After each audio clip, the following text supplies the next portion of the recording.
Okay, children, so we have done the popular notions yesterday. I hope it is clear. Now I'm starting today with the evolution of psychology. Evolution means how this discipline or how this subject gradually grows or how it develops. Various school of thoughts are there under this heading. Let us start with the very first school of thought, which is known as structuralism. Children, if you can write it in a rough notebook, the certain important key terms or the points, it is good for you.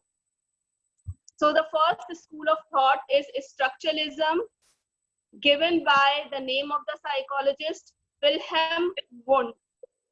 Right? Just write the school of thought on one side, the name of the psychologist, and important characteristics of school of thought. So first school of thought is structuralism, given by Wilhelm Wundt. What Wundt has said, he has mainly focused upon the structure of mind. As its name is suggesting itself, structuralism. So he mainly focused that what kind of structure is there of a mind, where it is located. So mainly it was focused on the structure. An important term has been given by him, that is introspection. Please write it somewhere. Introspection was a very important term given by Wilhelm Wundt under the school of thought structuralism. What does it mean? Introspection means in this process we ask a person or we ask an individual to tell about his experiences, about his or her observations during any process. In daily life also we used to say just introspect yourself. What does it mean?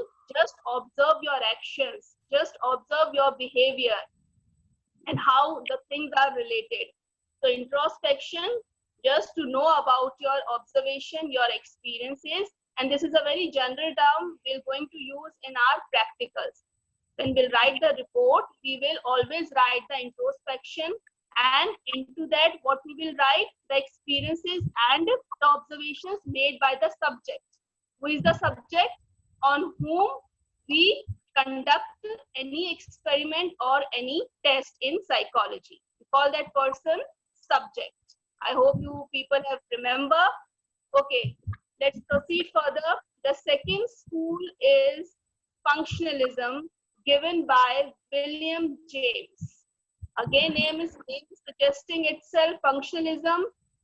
William James has focused at how mind functions, why people behave in certain manner, what is the relationship between the behavior and the mind of persons.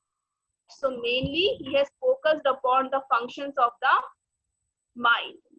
This is all about functionalism. Now third school of thought is Gestalt psychology. Gestalt word means to see something as a whole. And what are the name of the psychologists? Wertheimer, Kohler and Kofka. Three psychologists were there. Kohler, Kohler, Kofka, Koffka, and third is Wertheimer. These are the initials of the names of the psychologists. So three psychologists have given Gestalt psychology. What does it mean? Whenever we see something, we always see the things into some pattern, into some shape, into some organization. I have given you the example of Diwali lights. Yes, there are bulbs blinking at their places, but there is a certain pattern. At one point green light is there, another point orange is there, so we see it as if the bulbs are moving from their places, but in reality they are not moving. Yes, they are stable, but the pattern is, in a way, it seems that the light is moving, the bulbs are moving.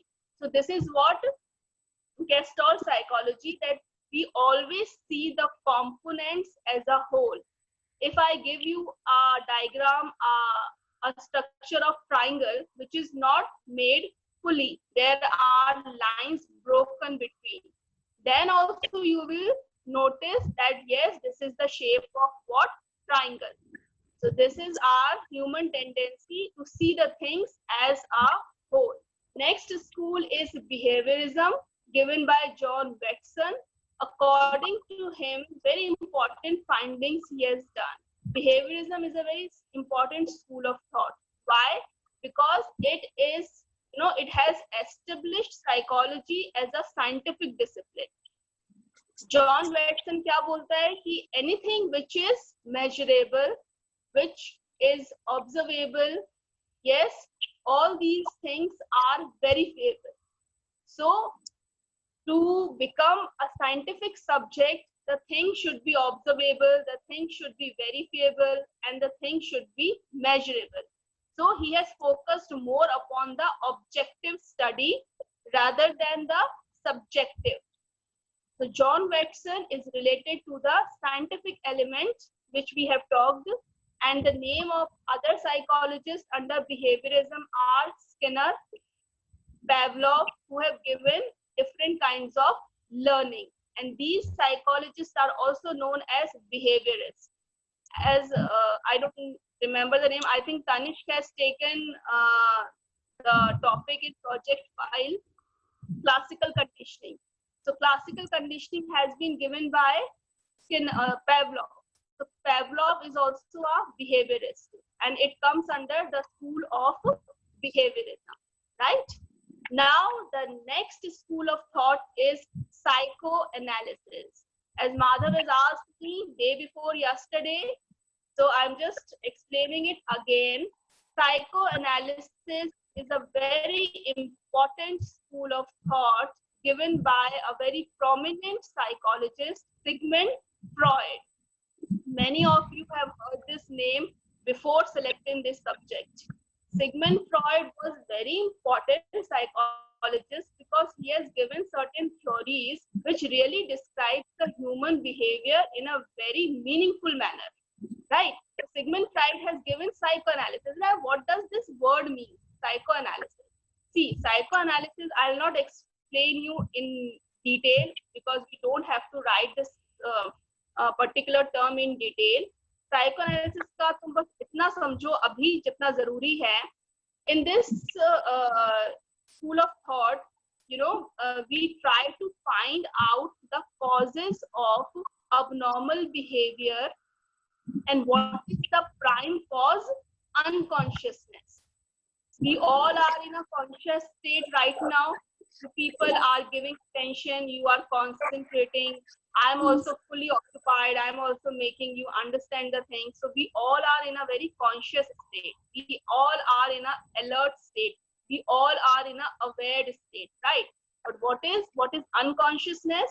When we are not, conscious about the surroundings or about the environment.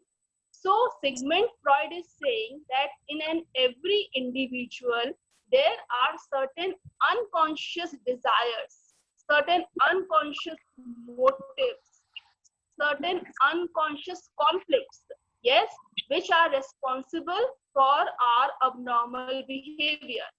Suppose you all are adolescents, you all are teenagers, but still you have noticed in your class or anywhere else that some students still behave in a very kiddish manner, in a very childish manner. Yes, they become aggressive very fast. They fight with their classmates on small things. They are really very selfish. They even do not share their stationery items with all you people, right? So what are these things? These all abnormal things have basis. They must have, certain conflicts or certain problems at their home or in their personality. So unconsciously, the things are operating, but those people don't know. Like if you also know that you are very, you lost your temper very soon, but still you don't know the reason behind that behavior.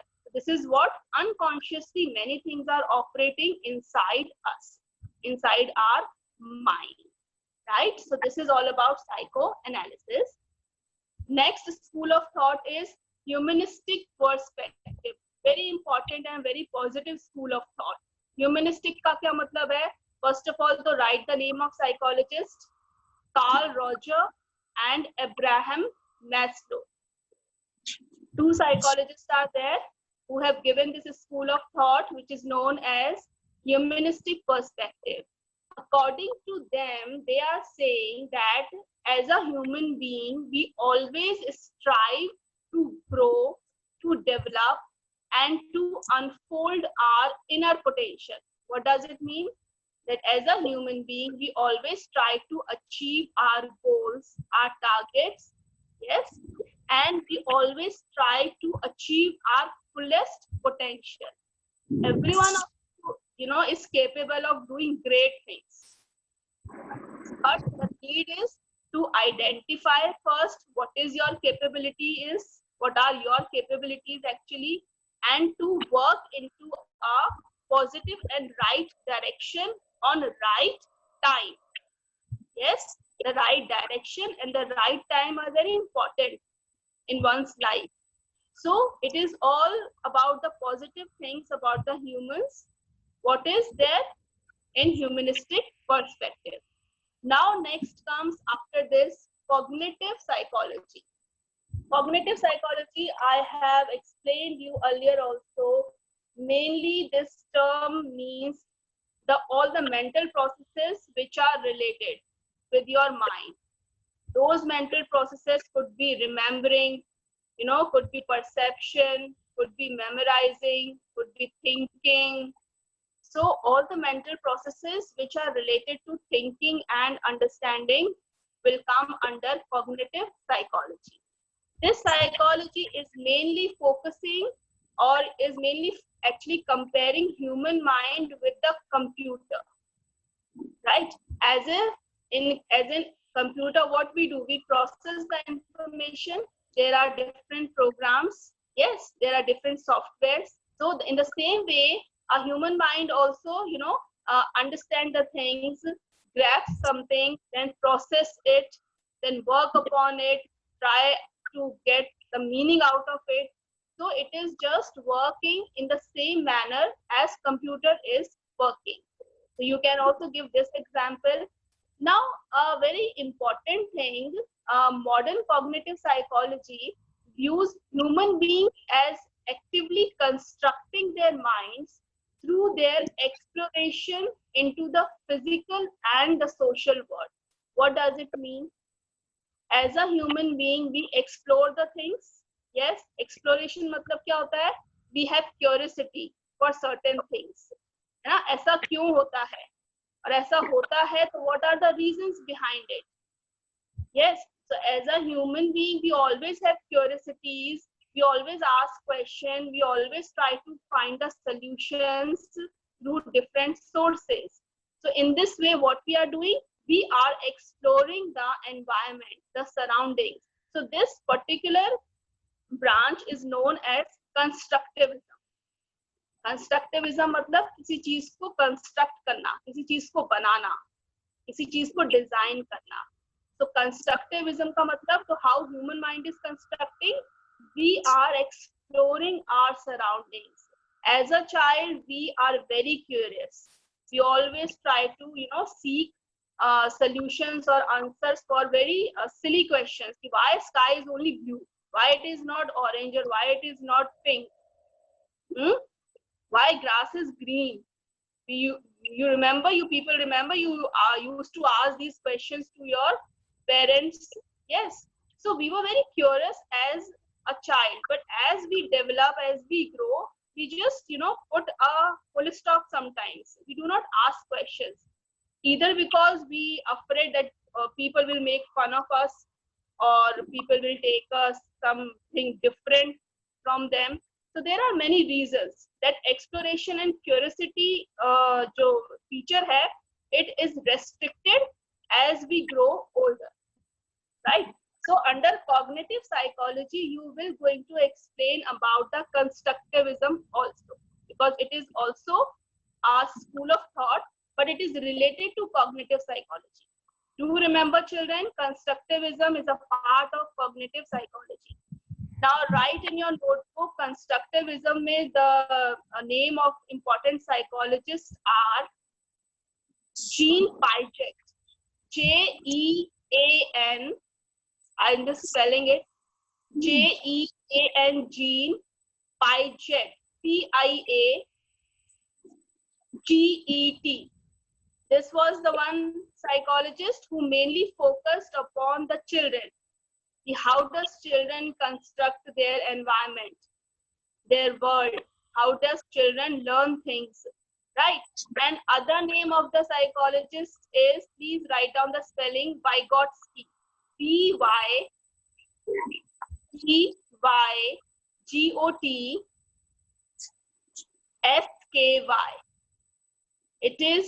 This is the name.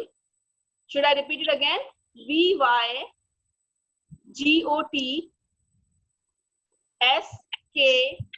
Vygotsky.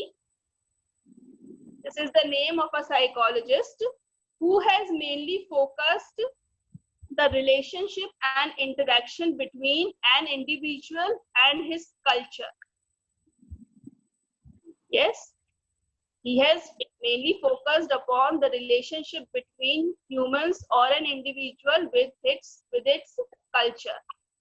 And Jean Piaget has mainly done the researches or the findings related to children.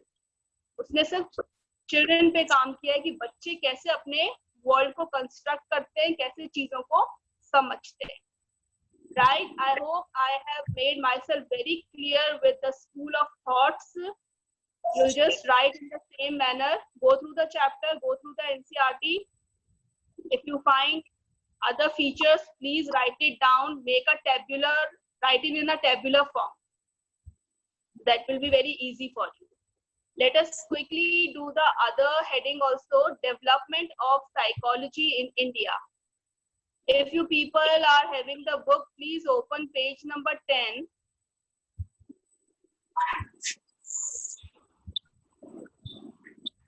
You don't have to do this topic in detail. I'll just make you underline certain things. That's it. Development of psychology in India.